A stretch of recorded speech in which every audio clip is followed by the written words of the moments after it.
With respect to the ongoing major combat operations in Iran, Operation Epic Fury is moving ahead successfully and according to plan. With each passing day, the United States military is increasing its advantage over the terrorist Iranian regime.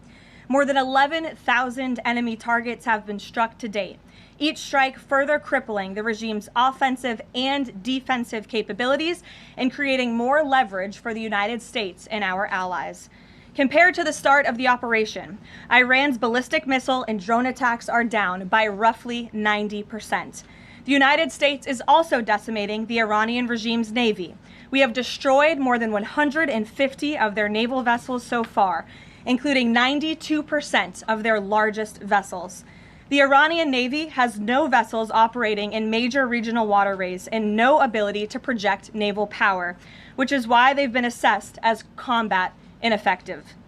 Our military continues to obliterate Iran's defense industrial base, with nearly 70% of their missile, drone, and naval production facilities and shipyards damaged or destroyed thus far, significantly reducing their ability to pose future threats in the region. U.S. and Israeli joint forces control the skies and have asserted air dominance over Iran, completing more than 11,000 successful combat flights. The trend remains clear.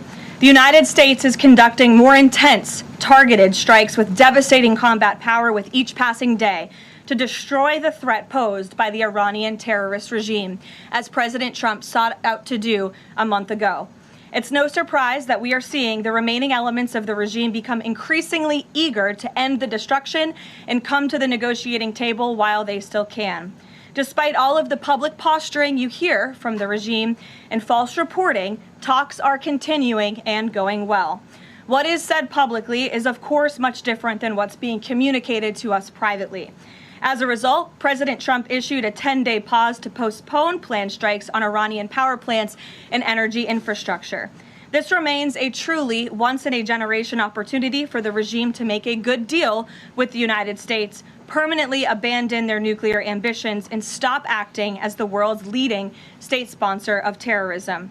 If the Iranians reject this golden opportunity, the greatest military in the history of the world continues to stand by to provide President Trump with every option available to ensure this regime continues to pay a grave price. One way or another, Iran will no longer have the credible ability to threaten the United States or our allies, which is, of course, the overall objective and mission the president set out when he launched Operation Epic Fury.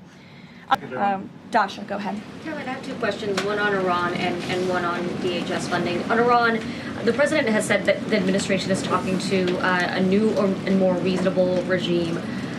How confident are you that they are legitimate and have enough grip on power? Marco Rubio said earlier that he's not sure and it's not clear whether they will be in power. So are you also talking to other factions? As a president is trying to make a deal, how do you ensure that you're making a deal with the people who can actually implement it? Well, that's part of the ongoing process that's taking place and the ongoing negotiations. Of course, anything that they say to us privately will be tested, and we will ensure that they are being held accountable to their word. And if they are not, the president has laid out the military consequences that the Iranian regime will see if they don't hold true to the words that we are hearing privately behind the scenes. When the president says more reasonable, again, these folks are appearing more reasonable behind the scenes privately in these conversations than perhaps some of the previous leaders who are now no longer on planet Earth because they lied to the United States and they strung us along in negotiations, and that was unacceptable to the president, which is why many of the previous leaders were killed. So again, this is another historic opportunity for Iran to do the right thing, to rid themselves of their nuclear ambitions and to come to a deal with this president and the administration. Or again, they will see the grave consequences of the United States Armed Forces, which they are continuing to see every day throughout this operation. On DHS,